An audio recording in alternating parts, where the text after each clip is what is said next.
program and its contents are designed for information and educational purposes only. This program does not render medical advice or professional services and is not intended to be a substitute for professional care. The information provided here should not be used for the purposes of diagnosing or treating a medical or psychiatric condition. If you have or suspect you may have a health problem, consult your healthcare provider.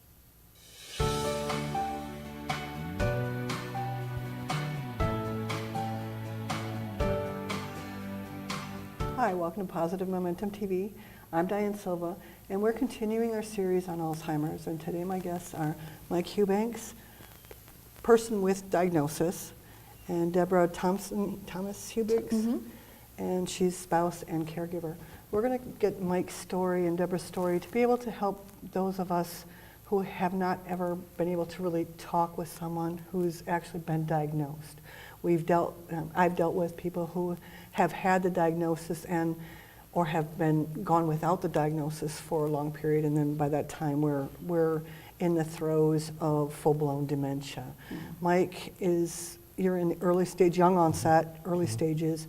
Can you kind of speak to us about your story? And I'm going to let you pretty much and we'll ask questions as we need to. Okay, thank you. It's a pleasure being here today. Thank you for inviting us. Well, thank you for your courage. I really appreciate that. To start with, I guess my career, I was the chief executive officer, chief operating officer at a finance company here in Omaha.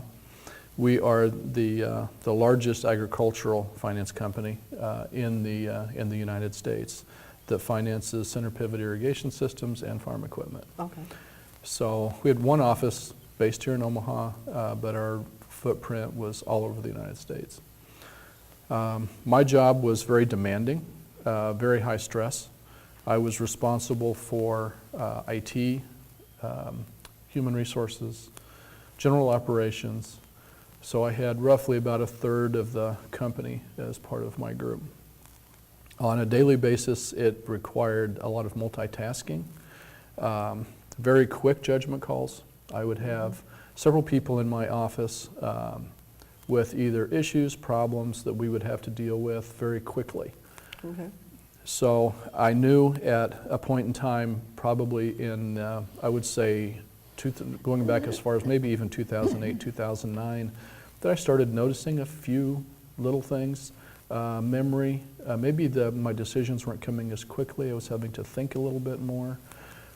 Didn't think a lot about it. I think it's easy at the time when you're going through something like that to think, well, I'm in my 50s. I'm starting to get older. Maybe this is just part of the aging process. Or stress. Or stress. People blame a lot of it on stress. So as time went on and we got into 2010, I was having some really severe marital issues. And we had different situations going on at work that were highly stressful. I ended up going through a divorce. And between that and the stresses at work, I was very fortunate that I had kind of stumbled onto someone that I used to go to college with, and we eventually married, Debra. And then shortly after we were married in 2011, I had a really stressful week, and I had a stroke. So the stroke was considered a midbrain stroke. I had issues on my left side. I had weaknesses in my left arm and in my left leg. I was able to recover very quickly. Within a week, I was back at work. Okay. So I still had the stresses. Right. My work environment, really hadn't changed. So time progressed from 2011 through 2014. I had two more classified as TIAs or mini strokes. Right. Real quick, if you don't mind, if we stop. Sure. For any of us who aren't familiar, a TIA is basically? It's a mini stroke where you have a part of your brain or maybe a blood vessel. You have either a small interruption in blood supply. A lot of times it's caused by high blood pressure, caused by stress. And so you have, something, it's usually small. Some people will lose their speech, for a few moments. But mine were minor enough that, you know, between going to the hospital, I was released and was back at work immediately. And my mother-in-law's had some TIAs, and what we found, at least my understanding, and maybe you can correct me, is a TIA is basically shows as stroke symptoms without the lasting effects. That's correct. Okay, Yes. perfect. And I apologize for interrupting. I just No, want to and make that's sure a that we good point. understand what it is we're speaking of. That's a good point. When I had the subsequent TIAs, I did have MRIs, and they would show the original stroke because it did have a lasting imprint on my brain. You could see from the MRI where the initial place was of my stroke, but the subsequent TIAs did not. There was no permanent damage from that. Still scary. It's still scary, but we knew things weren't right, and we kept thinking. After I've had a stroke, I was having memory issues, short-term memory issues. Still having probably making decisions. Things again just weren't coming as quickly, and I kind of started to notice. I call it living in the fog. Okay. Where you're going through the day and things. It gives you the feeling like when you first wake up in the morning and things just aren't, you still don't have your head together. You're still kind of maybe half asleep, but it's like that all the time. I have those with migraines. You have that migraine fog where you're just discombobulated enough that nothing, somebody's turned down the lights basically, or toned down all the sensors. Right. Is that accurate? It's very similar. Okay. Yes. Perfect. I talked to my neurologist and talked to my internist. I was really bound and determined that I was going to keep pursuing this. I knew that it seemed like it was getting worse. The impairments that I had as far as the decision making, my thought processes, the memory loss, the short term, it would be simple things. I'd be walking through the office with my coffee cup, and I would leave my coffee cup somewhere. I had no idea until I got back to my office. Then I was like, okay, well, where did I leave it? Well, my coworkers were fantastic. My coffee cup would reappear on my desk.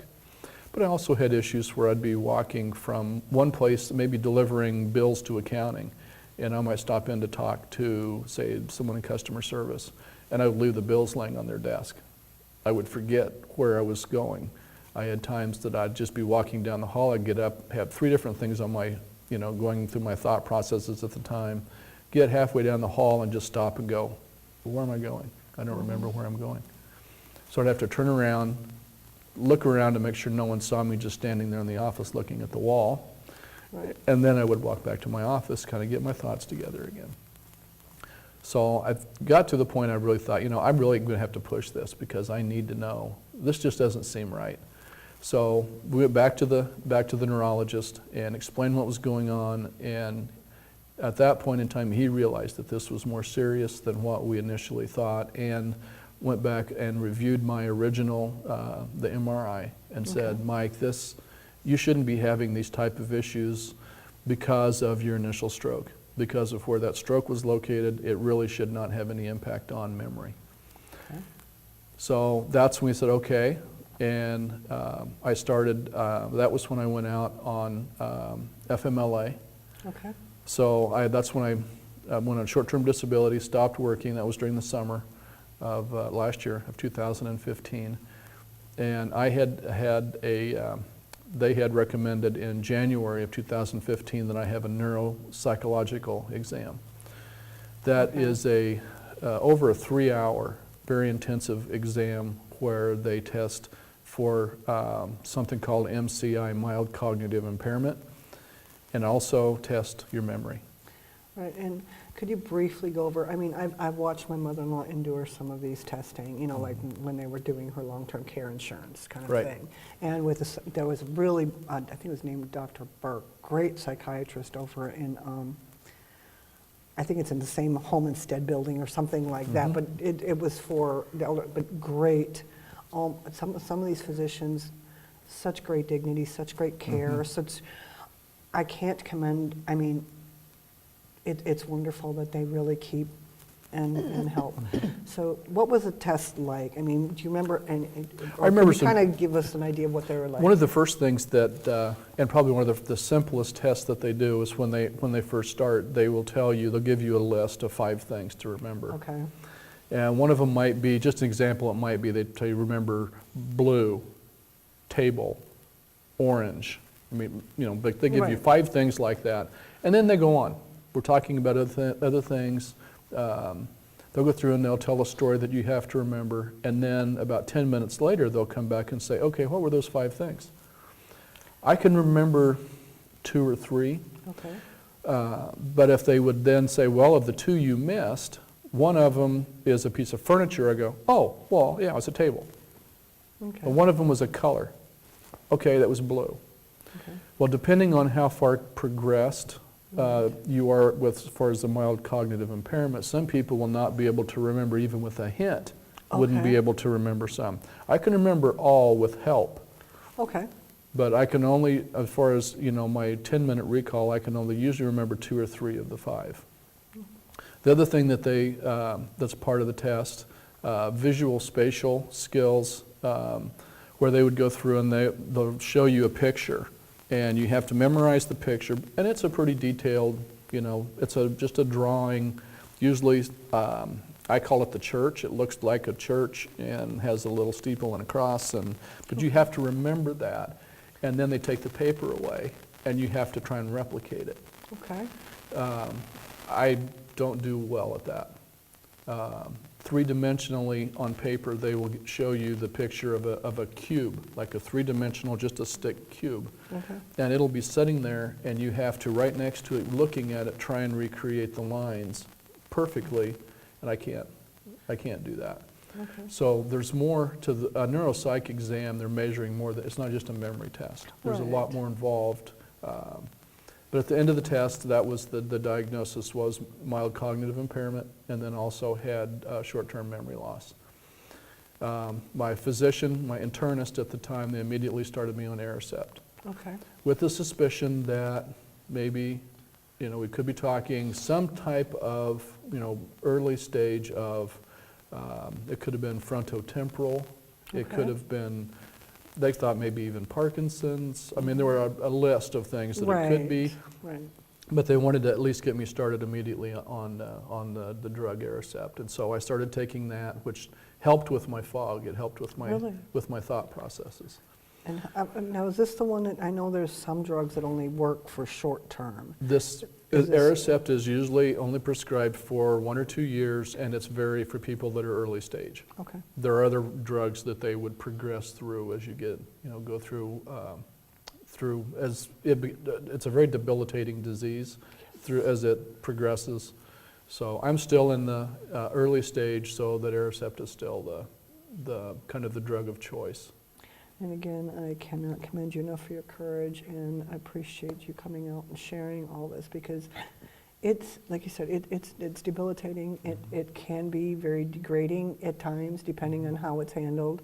It affects everyone that comes in contact with it. It's not just for the person, you know, what no disease is. I mean, I don't care what disease you have. It doesn't just affect the person that's diagnosed. This one does, though, impact more of the family. And so, and I apologize, I didn't mean to interrupt.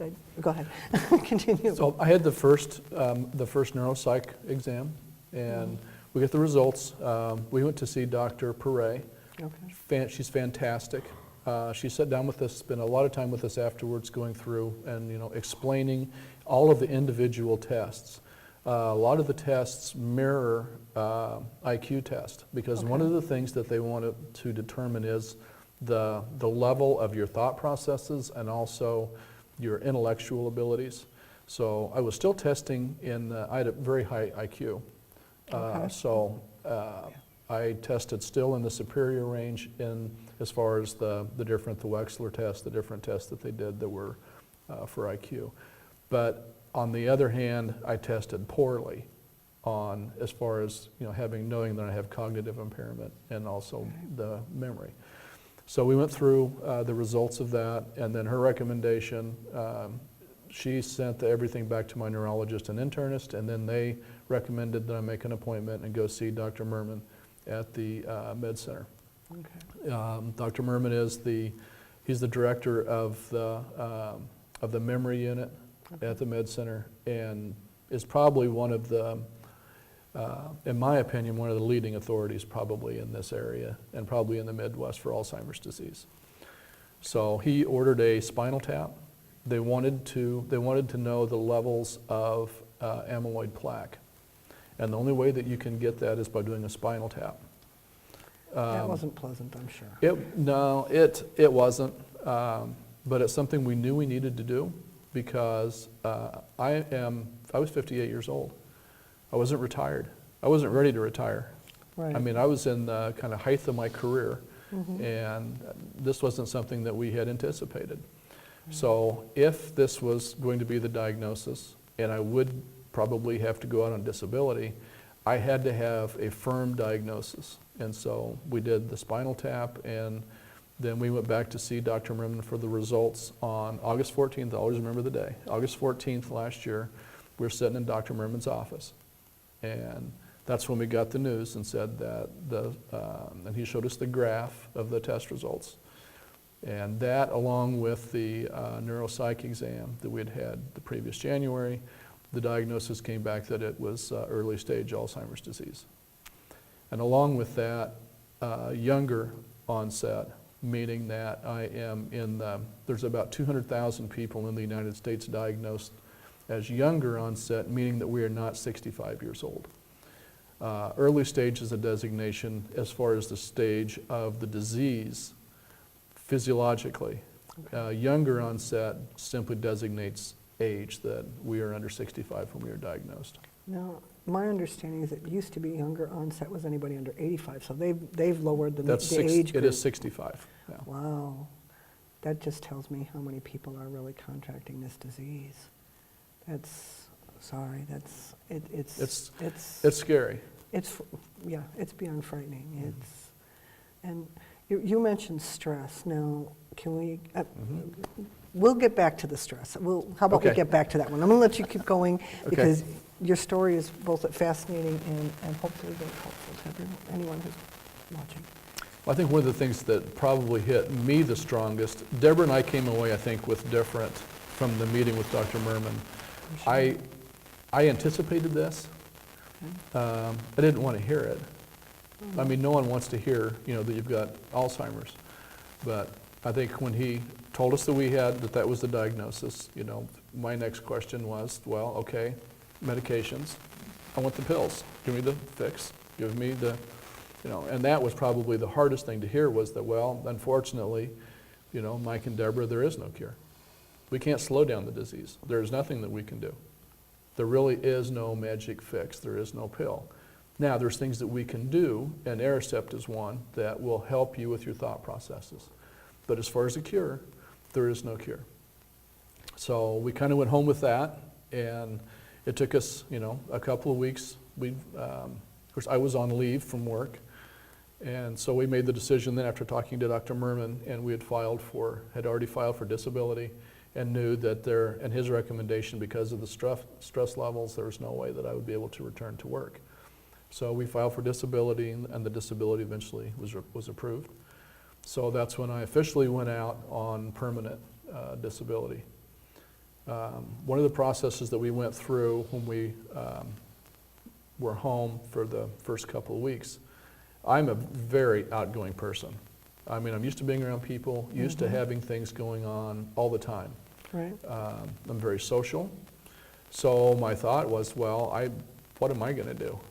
I'm not going to, number one, I'm not going to go home. I'm not going to curl up in my easy chair and die. Right. I've got to be active, and that's one of the things, again, Dr. Merman stressed to us, is that you've got to have a good diet. You have to be active, mentally active and physically active. You need to be exercising your brain and exercising your body. Because just the adrenaline going through your system keeps everything working. Okay. And there is evidence to prove this does help. It is something positive that people with Alzheimer's can do. But I needed to channel my efforts somehow, some way. So Dr. Merman recommended that I contact the Nebraska chapter of the Alzheimer's Association, which I did. And we went in, and I'm, of course, thinking our first meeting, they're going to set me up with things to do. But it wasn't that way at all. We met with Diane, who's a counselor, psychologist. And the first session, she just wanted to talk about us. She wanted to know how we were doing.